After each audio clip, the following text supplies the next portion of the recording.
Ishte mbrëmje e errët në një qytet të vogël, ku dimri, dukej se nuk kishte ndërmend të ikte.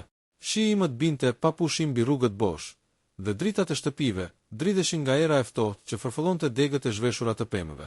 Në një shtëpi dykatëshe, pak në periferi, një nën po rinte zgjuar me një filxhan çaji të ftohtë në dorë. Kishte orë që nuk e lëvizte shikimin nga dritarja. Brenda, çdo gjë duke e qetë, por në sytë e saj kishte stuhira. Quhej Lindita, 46 vjeçe, një grua e zakonshme që kishte kaluar jetën mes punës, sakrificave dhe përpjekjeve për të rritur e vetme vajzën e saj, Elona. Elona ishte 22 vjeçe, një vajzë e bukur dhe inteligjente, që studionte për mjeksi në kryeqytet. Ishte gjithçka që Lindita kishte.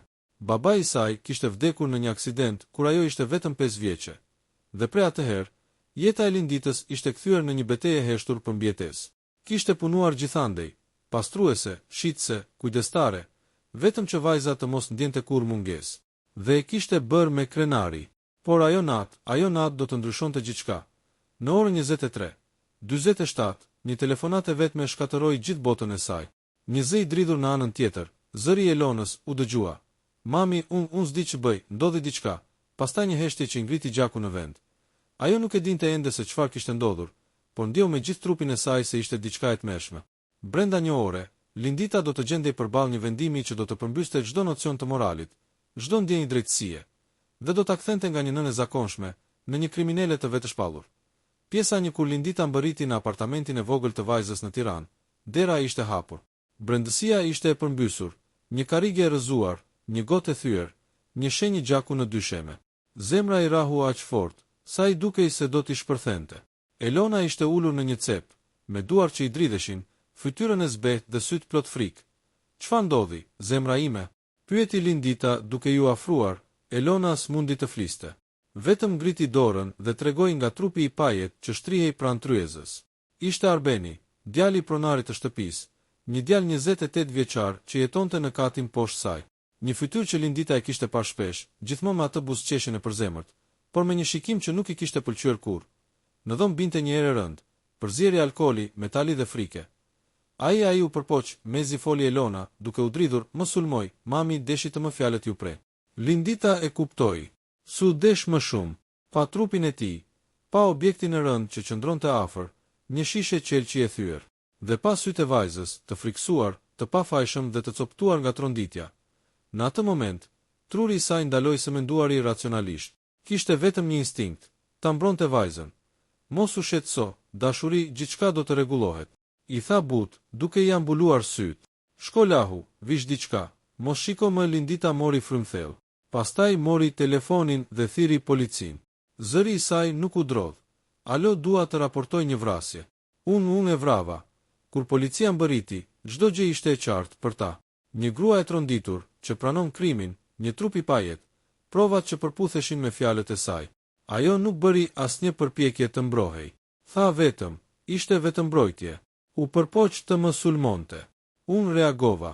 Elona qante në dhomën tjetër, ndërsa oficerët e shikonin me mëshirë. Njëri prej tyre, një burr në të 50-tat, u përkul pranë Linditës dhe i tha: Zonja, nëse është vërtet që ai ju sulmoi, gjykata do të marrë parasysh. Ajo uli syt. Nuk tha asgjë, se tha dot që nuk ishte ajo viktima. Netët në paraburgim ishin të gjata. Ajo nuk e kishte menduar kurrë që do të ndodhej në një vend të tillë. Por për çudi, nuk ndjente pendes. Kur mbyllte syt, shihte fytyrën e vajzës, të sigurt, të gjallë. Dhe kjo i mjaftonte. Avokati që i caktuan, një burr i ri me përvojë modeste, u habit nga qetësia e saj. Zonja Lindita, ju e kuptoni se po pranoni një krim me dënim shumë të rënd. Ajo e pa drejtë në sy. Po. Dhe s'kam që shtoj. Ai nuk e dinte që çdo fjalë tjetër do të nxirrte në pa vajzën, dhe atë se lejonte dot. Në mediat lokale, lajmi shpërtheu. Grua vret djalin e fqinjit në tentativë për përdhunim. Publiku u ndan në dysh. Disa e konsideronin heroin, të tjerët të çmendur. Por askush nuk dinte të vërtetën. Elona u kthye në qytetin e vogël, tek shtëpia e fëmijërisë. Çdo natë, fshihej pas dritares, duke menduar për nënën që vuante për të. Ndjenja e fajit po e gëryente ngadalë. Ishte përpjekur të besonte që kjo ishte mënyra e vetme, që po e mbronte atë. Por çdo ditë që kalonte, ndjehej më shumë si një tradhtare. Një mbrëmje shkoi në burg ta vizitonte. Lindita doli e qetë, me duart e lidhura, por me buzëqeshje në fytyrë. Zemra ime, si je? Si mund të jem, mami? Ti e këtu për diçka që se ke bërë. Shpërtheu Elona me slotëve. Se i vuri gishtin në buzë. Mos haro pse e bëra. Të jetosh, vajz, është më rëndësishme se të jesh e pafajshme. Elona uli kokën. Por unë s'mund të jetoj me këtë, mami. Nuk mund të lë të vdesësh në burg. Ti do jetosh për të dyja, i tha ajo butë. Mua më mjafton që ti je jashtë. Më vonë, gjatë hetimeve, disa detaje nisën të mos përputheshin. Një oficer hetimi, Ardiani, i cili kishte një ndjenjë të çuditshme për këtë rast, filloi të dyshonte. Diçka nuk më del, i tha kolegut të tij. Gruaja duket sikur fsheh dik, fsheh kë, nuk e di, por s'kam parë kur dik të pranoj një krim me aq qetësi. Pa asnjë mbrojtje. Ai rifilloi analizimin e provave. Në shishen me të cilën ishte vrarë Arbeni, ardhmja kryesore ishte e Linditës, por në një cep gjeti edhe një gjumë tjetër, shumë të vogël, që nuk përputhej me të. Ai e dërgoi për analizë pa i thënë askujt. Ditët kalonin. Gjyqi afrohej. Lindita ishte gati të dënohej me 18 vite burg, por në fund të fundit, për të, ishte një çmim i pranueshëm për jetën e vajzës. Por një ditë, teksa po e sillnin në sallën e gjyqit, dëgjoi zërin e njohur që i ngriti zemrën. Elona kishte ardhur, dhe jo vetëm për ta parë, ajo kërkoi të dëshmonte. Kur e mori fjalën, salla u mbush me heshtje. Unë dua të them të vërtetën, tha ajo me zë të dridhur. Nuk ishte nëna ime që e vrau Arbenin. Ishte unë. Ai u përpoq të më përdhunonte. E godita pa menduar. Dhe nëna ime mori fajin për mua. Publiku nisi të murmuriste. Prokurori ngriti vetullat.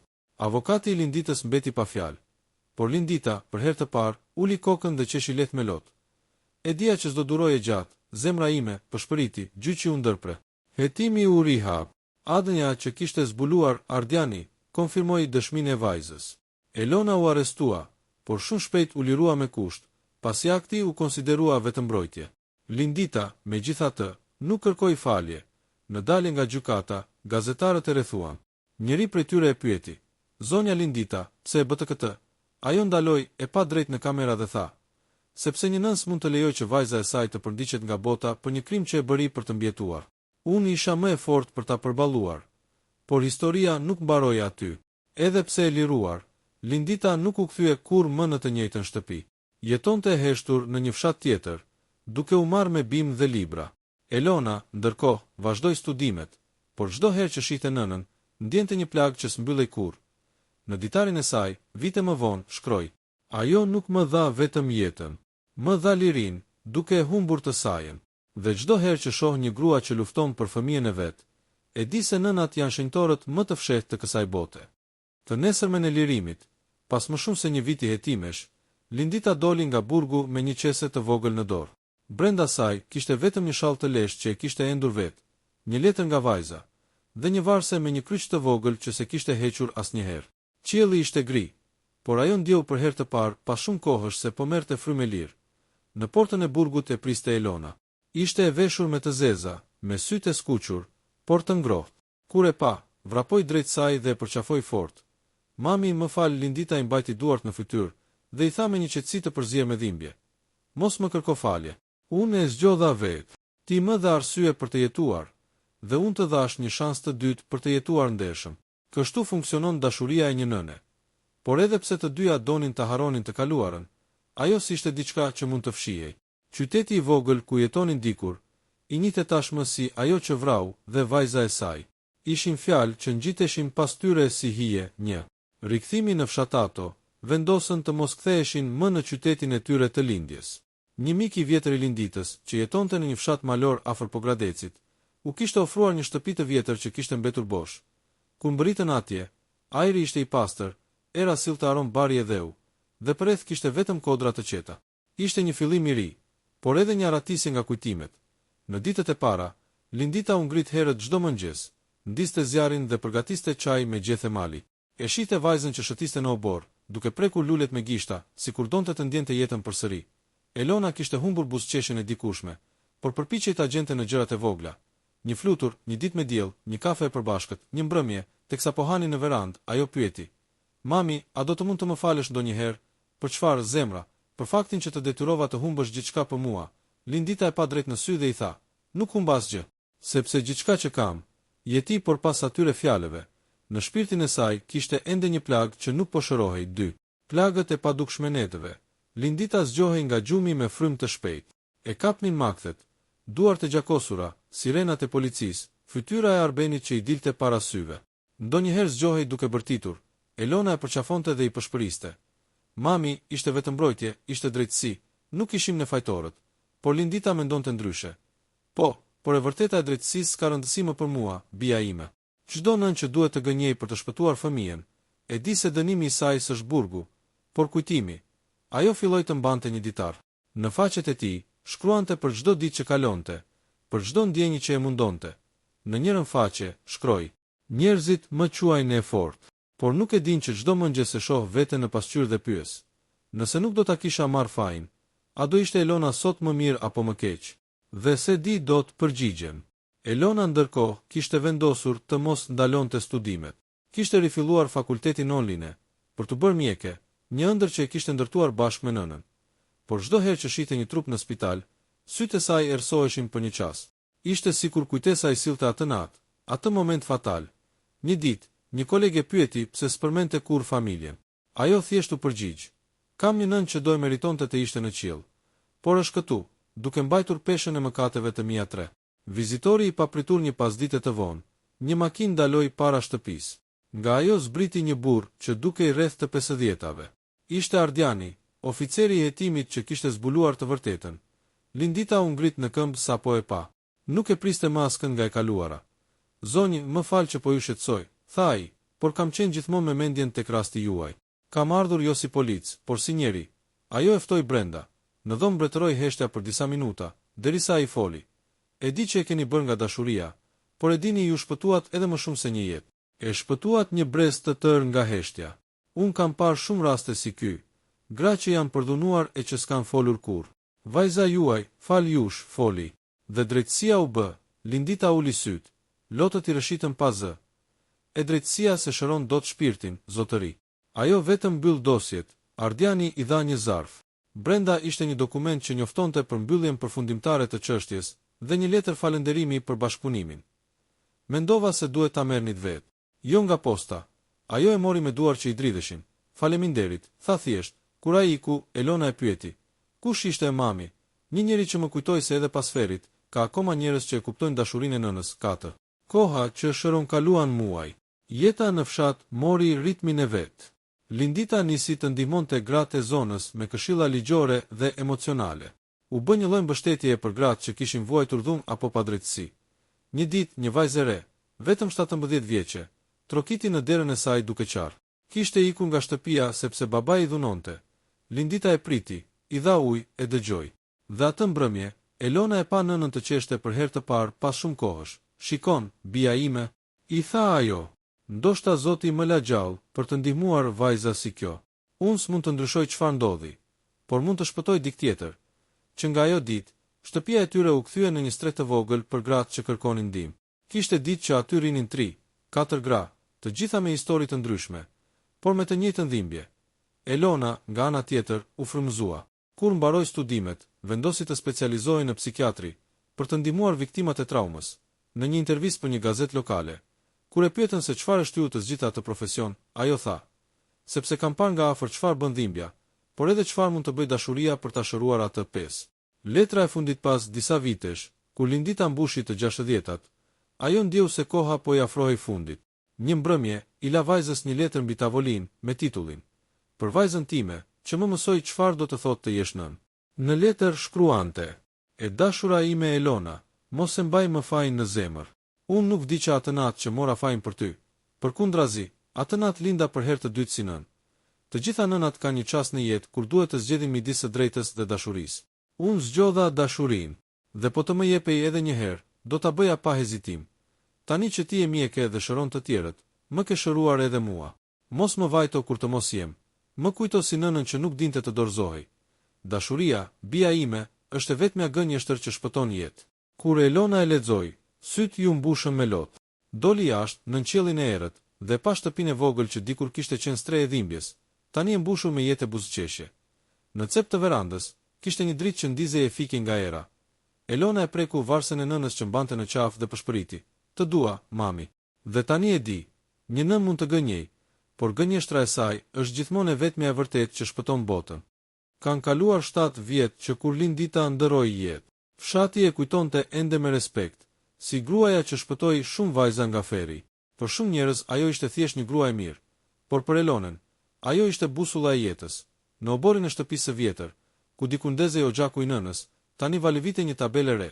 Qendra drita e nënës, streh dhe këshillim për gratë e dhunuara, Elona kishte kthyer çdo kujtim të dhimbshëm në forcë. Kishte krijuar një organizat që ofronte ndihmë mjekësore dhe psikologjike për gratë që kalonin në abuzim. Kishte rreth 20 vullnetare. Shumica prej tyre gra që dikur kishin fjetur në atë shtëpi për ndihmë. Ishin bërë një familje e re. Çdo mëngjes, kur kalonte përpara fotografisë së Linditës, e përshëndeste me zë të ulët. Mami, shtëpia jote po shpëton jetë. Ashtu siç bëre ti me timen, një. Gruaja me plagë të reja një ditë, në derë trokiti një grua e re, rreth të 30-tave. Kishte sy të tronditur dhe duar që i dridheshin. Më ndihmoni, ju lutem, tha me zë të thyer. Quhem Jona. Kam ikur nga burri, ai do të më vras nëse më gjen. Elona e futi me një herë brenda.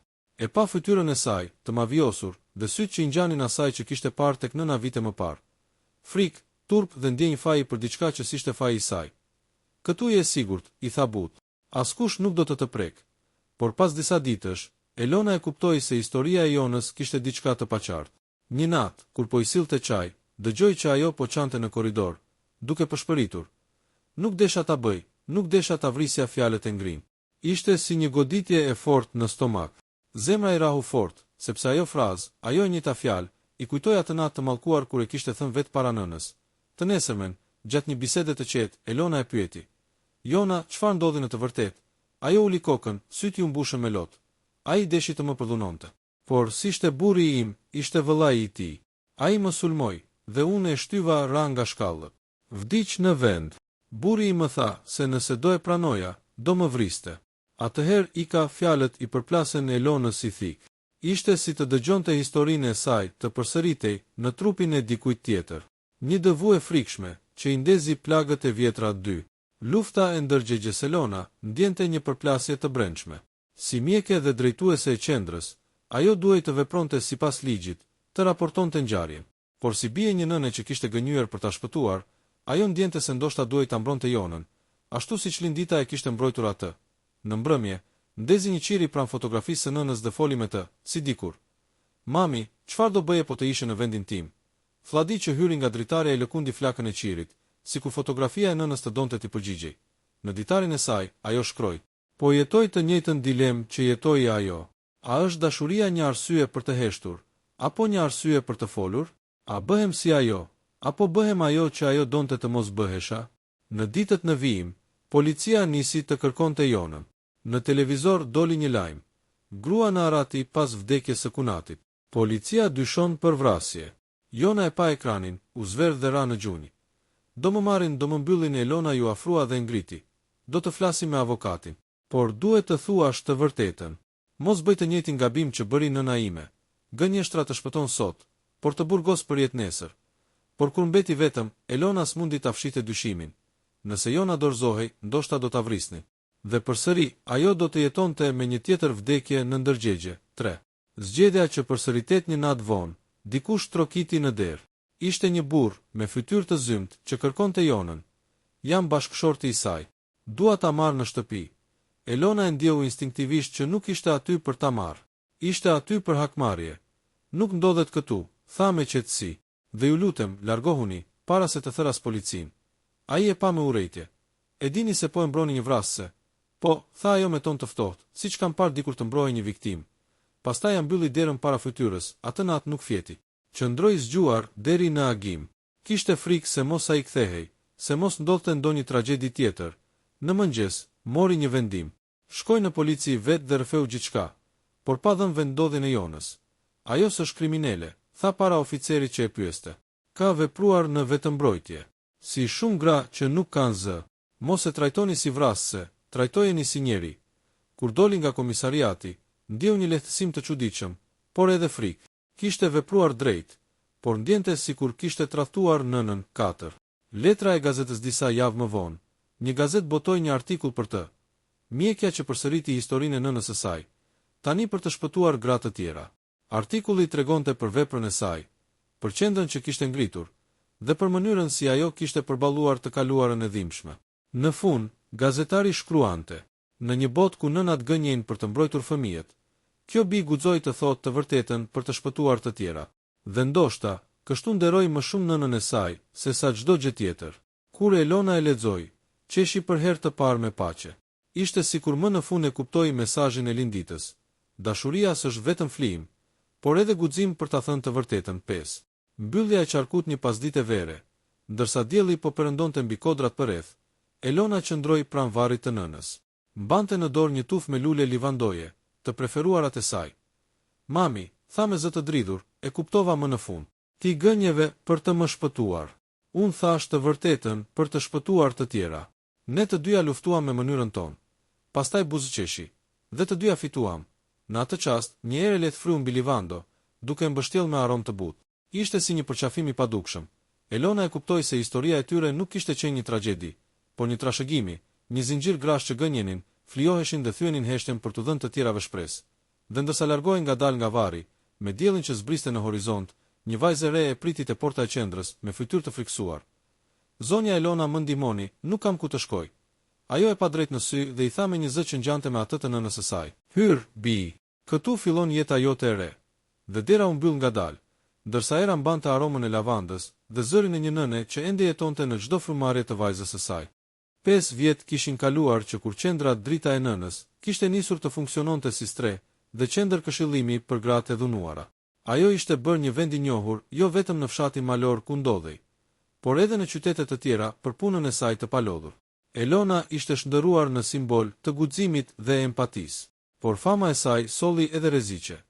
Një ditë, ndërsa po mblidhte dokumente në zyrën e saj të vogël, telefonoi një reporter i njohur kombëtar. Zëri i tij ishte i shqetësuar. "Zonja Elona, lajmet për qendrën tuaj po përhapen shpejt, por disa akuzojnë se ndihmoni gra që mund të kenë kryer krime. Çfarë keni për t'u thënë?" Elona e dinte se ky moment do të vinte. Ishte koha që të dilte publikisht dhe të tregonte se historia e saj dhe nënës nuk ishte vetëm një episod i shkuarës, por një mësim për të gjithë. Salla e televizionit kombëtar ishte mbushur plot me gazetarë dhe kamera.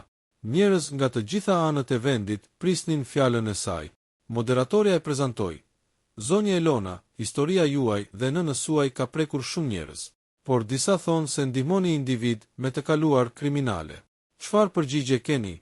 Elona u ngrit dhe pa drejt për drejt në kamerë. Zëri i saj ishte i qetë, por i fuqishëm.